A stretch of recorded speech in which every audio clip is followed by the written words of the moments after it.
Hello friends, कैसे हैं आप सब। आज हम क्लास 6 के सोशल साइंस के new book exploring society India and beyond के chapter number 3 landforms and life को पढ़ेंगे। इस चैप्टर में हम अलग अलग लैंडफॉर्म्स के बारे में पढ़ेंगे और समझने की कोशिश करेंगे कि ये लैंडफॉर्म्स हमारी जिंदगी और कल्चर के लिए क्यों इतने इम्पोर्टेंट हैं। साथ ही हम ये भी देखेंगे कि लैंडफॉर्म्स के साथ जुड़ी हुई जिंदगी में कौन कौन सी अपॉर्चुनिटीज और चैलेंजेस होते हैं। तो चलिए इस इंटरेस्टिंग जर्नी को शुरू करते हैं और समझते हैं कि हमारी लाइफ का इन डिफरेंट लैंडफॉर्म से कितना गहरा संबंध है। आज हम अपनी क्लास की शुरुआत करेंगे एक प्राचीन श्लोक से जो अथर्ववेदा के भूमि सुक्ता से है। इस श्लोक से ये समझ आता है कि धरती हमारी माँ है जो हमें अपनी गोद में संभाली हुई है। अपनी सभी प्राकृतिक संपत्तियां हमें निछावर कर रही है, जैसे माउंटेन्स, प्लेन्स और रिवर्स जैसे रिसोर्सेज और बहुत कुछ जो हमें धरती से मिलते हैं और ये हमारी जिंदगी का बहुत इंपॉर्टेंट हिस्सा है। आज के चैप्टर में हम ये देखेंगे कि कैसे धरती अपनी हाइट्स और स्लोप और प्लेन के साथ हमारा जीवन सुंदर बनाती है। तो हो जाइए तैयार, अब हम अपने चैप्टर को शुरू करते हैं। आज हम बात करेंगे कुछ ऐसे लैंडफॉर्म्स की जो हमारे अर्थ की सरफेस पर पाए जाते हैं। आपको पता होगा कि इंसान और ज्यादातर मैमल जमीन पर ही रहते हैं और जमीन का अपीयरेंस अलग अलग जगह पर बहुत डिफरेंट होता है। सोचो अगर आप रोड ट्रिप पर हो, स्टार्टिंग फ्रॉम छोटा नागपुर प्लेट्यू इन झारखंड, फिर प्रयागराज इन उत्तर प्रदेश तक ट्रैवल करते हो और वहां से अल्मोड़ा इन उत्तराखंड पहुंचते हो, तो आप तीनों जगह पर डिफरेंट लैंडस्केप्स देखोगे। ये तीनों लैंडस्केप्स एक्चुअली तीन मेजर लैंडफॉर्म्स को रिप्रेजेंट करते हैं, माउंटेन्स, प्लेट्यूज और प्लेन्स। लैंडफॉर्म्स बेसिकली अर्थ के सरफेस पर बने फिजिकल फीचर्स होते हैं जो हजारों या लाखों सालों में बनते हैं। हर लैंडफॉर्म का एनवायरनमेंट और लाइफ के साथ एक स्ट्रॉन्ग कनेक्शन होता है। इन लैंडफॉर्म्स में अलग अलग क्लाइमेट्स होते हैं और यहाँ अलग अलग तरह की फ्लोरा मीन्स पेड़ पौधे और फोना मीन्स एनिमल्स मिलते हैं। ह्यूमंस ने इन हर तरह के लैंडफॉर्म्स पर अपनी लाइफ एडजस्ट कर ली है, लेकिन दुनिया के अलग अलग पार्ट्स में अलग अलग लैंडफॉर्म्स पर रहने वाले लोगों की संख्या वेरी करती है। तो चलिए अब हम इन इंटरेस्टिंग लैंडफॉर्म्स के बारे में और डिटेल में बात करते हैं। माउंटेन्स, ये वो लैंडफॉर्म्स होते हैं जो अपने सराउंडिंग लैंडस्केप से काफी ज्यादा ऊंचाई पर होते हैं। आप माउंटेन्स को पहचान सकते हो उनकी ब्रॉड बेस से, स्टीप स्लोप्स और एक नैरो समिट से। अब इंटरेस्टिंग बात ये है कि डिपेंडिंग ऑन हाइट कुछ माउंटेन्स हमेशा स्नो से कवर्ड होते हैं। जब माउंटेन्स ज्यादा हाई होते हैं तो वहाँ का स्नो कभी मेल्ट नहीं होता, इसलिए हम उनको परमानेंटली स्नो केप्ड कहते हैं। लेकिन लोअर ऑल्टीट्यूड्स पर हर समर में स्नो मेल्ट होता है और ये मेल्टेड स्नो रिवर्स को फीड करता है। इसके अलावा कुछ हाईलैंड्स भी होते हैं जो थोड़े लोअर हाइट पर होते हैं। इनकी स्लोप्स भी कम स्टीप होती हैं और उनका टॉप राउंडेड होता है। ऐसे हाईलैंड्स को हम हिल्स कहते हैं। अब हम बात करेंगे एक और एक्साइटिंग टॉपिक के बारे में, स्नो क्या होती है। अब अगर आप हिमालयन रीजन्स में नहीं रहते, जैसे कश्मीर, लद्दाख, हिमाचल प्रदेश, उत्तर प्रदेश, सिक्किम या अरुणाचल प्रदेश, तो हो सकता है कि आपने स्नो कभी देखी ही ना हो। इंडिया के ज्यादातर पार्ट्स में जो प्रेसिपिटेशन होता है वो मोस्टली रेन या हेल की फॉर्म में होता है, लेकिन जब हम हायर ऑल्टीट्यूड्स पर जाते हैं और वहाँ का टेम्परेचर काफी कोल्ड होता है तो वहाँ स्नो गिरती है। ये स्नो लैंडस्केप को एक सॉफ्ट और ब्यूटीफुल व्हाइट ब्लैंकेट से ढक देता है। स्नो और हेलस्टॉर्म्स असल में कुछ और नहीं बल्कि पानी का सॉलिड स्टेट में प्रेसिपिटेशन या फिर रेनफॉल है। दुनिया के काफी माउंटेन्स को माउंटेन रेंजेस में ग्रुप किया गया है, जैसे हिमालयाज एशिया में और एंडेज साउथ अमेरिका में। इनमें से कुछ रेंजेस हजारों किलोमीटर तक स्ट्रेच करते हैं। माउंट एवरेस्ट जो तिब्बत, चाइना और नेपाल के बीच में है, और कंचनजंगा जो नेपाल और इंडियन स्टेट सिक्किम के बीच में है। ये दोनों हिमालयन रेंज के सबसे ऊंचाई वाले पीक्स यानी चोटियां हैं। माउंट अकोनकागुआ जो साउथ अमेरिका में है, एंडेस का सबसे हाईएस्ट पीक है। माउंट किलिमांजारो ईस्टर्न अफ्रीका में एक अकेला माउंटेन है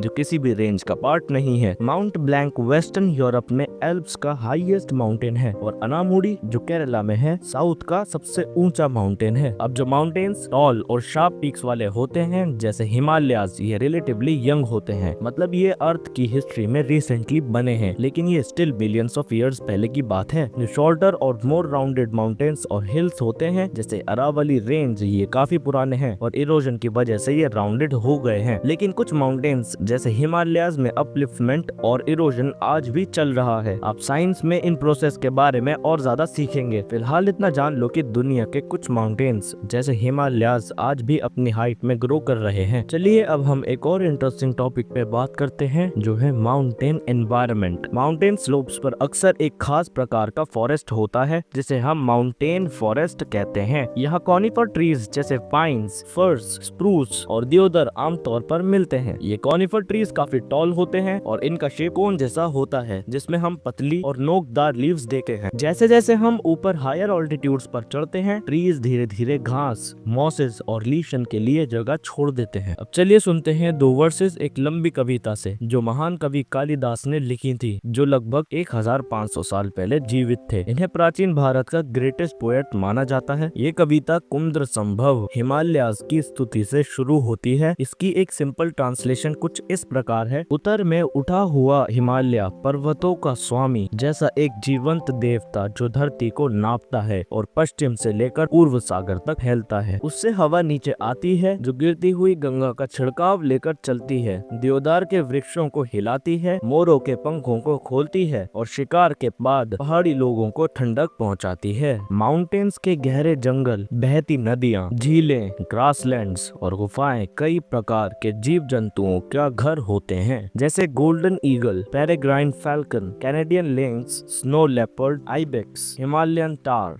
mountain hare, yak, grey fox और ब्लैक बियर। ये सभी जीव माउंटेन एनवायरनमेंट को और भी दिलचस्प बना देते हैं। अब हम बात करेंगे भारत की सबसे बड़ी पवित्र नदी गंगा के बारे में। गंगा जो कि हिमालय से निकलती है, भारत की एक महत्वपूर्ण नदी है। इंग्लिश में इसे गैंजेस भी कहते हैं। ये नदी लगभग 2500 किलोमीटर लंबी है और इसके कई साथी नदियां भी हैं जिन्हें हम ट्रिब्यूटरीज कहते हैं। इन ट्रिब्यूटरीज में से कुछ जैसे यमुना और घाघरा भी हिमालय से ही निकलती हैं। वहीं दूसरी नदियां जैसे सोन विंध्या रेंज से निकलती हैं जो गंगा प्लेन के साउथ में स्थित है। ये नदियां मिलकर गंगा को और भी ज्यादा पावरफुल बनाती हैं और भारत के कई शहरों, गांवों को अपनी पवन जल से जीवन देती हैं। गंगा के आसपास की सभ्यता, संस्कृति और जीवन यही नदियों पर निर्भर है। लाइफ इन माउंटेन्स, पहाड़ों का जो एरिया होता है वो अक्सर रफ या अनइवन होता है। उनकी चढ़ाई भी काफी तेज यानी स्टीप होती है। इस वजह से नॉर्मल खेती हर जगह नहीं हो पाती। सिर्फ कुछ वैलीज या घाटियों पर ही फार्मिंग आसानी से हो सकती है। लेकिन पहाड़ों पर खेती करने का एक खास तरीका होता है जिसे टेरेस फार्मिंग कहते हैं। इसमें पहाड़ी ढलानों को सीढ़ियों की तरह काट कर खेती की जाती है। ये एक स्मार्ट आइडिया है जिससे मिट्टी बहने से भी बचती है। कई माउंटेनियस एरियाज में लोग पशुपालन ज्यादा करते हैं क्योंकि वहाँ फार्मिंग मुश्किल होती है। पहाड़ी इलाकों में टूरिज्म भी एक इम्पोर्टेंट सोर्स ऑफ इनकम है। यहाँ की ताजगी भरी हवा, खूबसूरत नजारे और शांति लोगों को अट्रैक्ट करती है। कई लोग यहाँ स्कीइंग, हाइकिंग, माउंटेनियरिंग और पैराग्लाइडिंग जैसे एडवेंचर स्पोर्ट्स के लिए भी आते हैं और कई लोग तीर्थ यात्रा यानी पिलग्रिमेज के लिए भी ऊंची जगहों पर जाते हैं। लेकिन एक बात याद रखनी चाहिए, अगर बहुत ज्यादा लोग एक साथ आने लगे तो ये नाजुक माउंटेन एनवायरनमेंट पर बुरा असर डाल सकता है। इसलिए हमें एंजॉय भी करना है और प्रोटेक्ट भी करना है। तो चलिए दोस्तों, अब हम बात कर लेते हैं दो एक्स्ट्रा ऑर्डिनरी इंस्पायरिंग पर्सनैलिटीज के बारे में जो है बचेंद्री पाल और अरुणिमा सिन्हा। बचेंद्री पाल ने छोटी सी उम्र से ही माउंटेन्स क्लाइंब करना शुरू कर दिया था और उन्होंने कई वुमेन्स क्लाइंबिंग एक्सपेडिशंस को भी लीड किया। उनकी हिम्मत और डेडिकेशन ने उन्हें 1984 में माउंट एवरेस्ट पर चढ़ने वाली पहली भारतीय महिला बनाया। इसी अचीवमेंट के लिए उन्हें उसी साल पद्मश्री अवार्ड से सम्मानित किया गया और 2019 में पद्म भूषण भी मिला। अरुणिमा सिन्हा की कहानी बहुत ही इंस्पायरिंग है। एक हादसे में अपना एक पैर खो देने के बाद उन्होंने अपनी हिम्मत नहीं छोड़ी। बचेंद्री पाल की हिम्मत अफजाई यानी एंकरेजमेंट और ट्रेनिंग की वजह से अरुणिमा ने 2013 में माउंट एवरेस्ट पर चढ़ाई की और उसके बाद दुनिया के हर कॉन्टिनेंट के हाईएस्ट पीक पर भी चढ़ाई की, जिसमें अंटार्कटिका का माउंट विंसन भी शामिल है। उनकी इस हिम्मत और डिटर्मिनेशन के लिए उन्हें 2015 में पद्मश्री अवार्ड से नवाजा गया। ये दोनों महिलाएं हमें ये सिखाती हैं कि अगर हौसला और जुनून हो तो दुनिया की कोई भी मुश्किल राह हमारी मंजिल को रोक नहीं सकती।